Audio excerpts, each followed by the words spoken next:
यौम मुबाहिला बनी नजरान के सबसे बड़े ईसाई पादरी की ज़बानी यौम मुबाहिला की कहानी शुरू है खुदाए इब्राहीम और इसहाक़ व याकूब के नाम से, मोहम्मद की तरफ से नजरान के पादरी के नाम। मोहम्मद ये नाम तो पहले भी सुना है, सुनने में आया है कि मक्का से हिजरत करके मदीना आया है और एक नए इलाही दीन का दावा रखता है।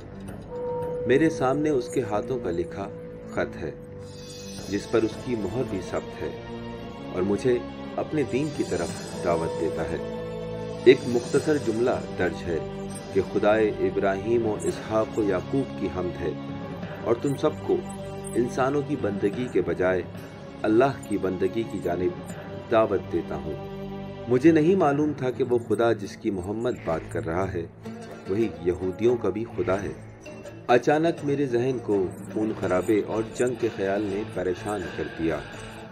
मोहम्मद के परवरदिगार से मुताल्लिक मुझे भी कुछ नहीं पता था और मैं बनी नजरान में मसीहियों के सबसे बड़े पादरी की हैसियत से अपने अकीदे पर मुतमईन था। मैं मदीने की जानिब चल पड़ा और अपने आप को तल्ख मुलाकात के लिए तैयार कर चुका था कि अचानक उस खत को लिखने वाला मेरे सामने खड़ा था, जो फाकिराना अंदाज में तबस्सुम के साथ खड़ा था।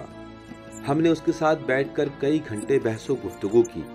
उसका कलाम मुहकम, मुदल्लिल और मंतकी था, बावजूद कि उसकी बातें दलील के साथ माकूल थीं, लेकिन मैं कबूल न करने का इरादा कर चुका था। कई घंटे बहसो गुफ्तगू के बाद मोहम्मद कुछ देर के लिए खामोश हो गया और अपनी आंखों को बंद कर लिया और कुछ लम्हों बाद दोबारा गुफ्तगू का आगाज किया।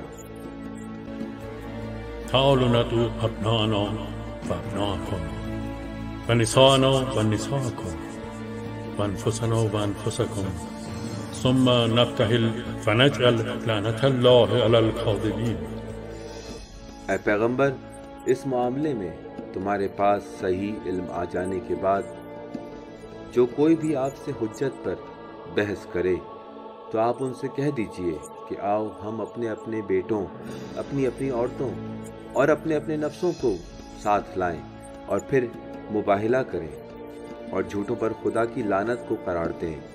यानी हम अपने बेटों को बुलाएं तुम अपने बेटों को, हम अपनी औरतों को बुलाएं तुम अपनी औरतों को, और हम अपने नफ्सों को बुलाएं और तुम अपने नफ्सों को। फिर अल्लाह के सामने गिड़गिड़ाएं और झूठों पर खुदा की लानत करें। उसने हमें फैसला कुन मुबाहिले की दावत दी, ऐसा मुकाबला जिसमें शिकस्त खाने वालों पर इलाही अजाब नाजिल हो। और फिर मुबाहिला के दिन आन पहुंचा।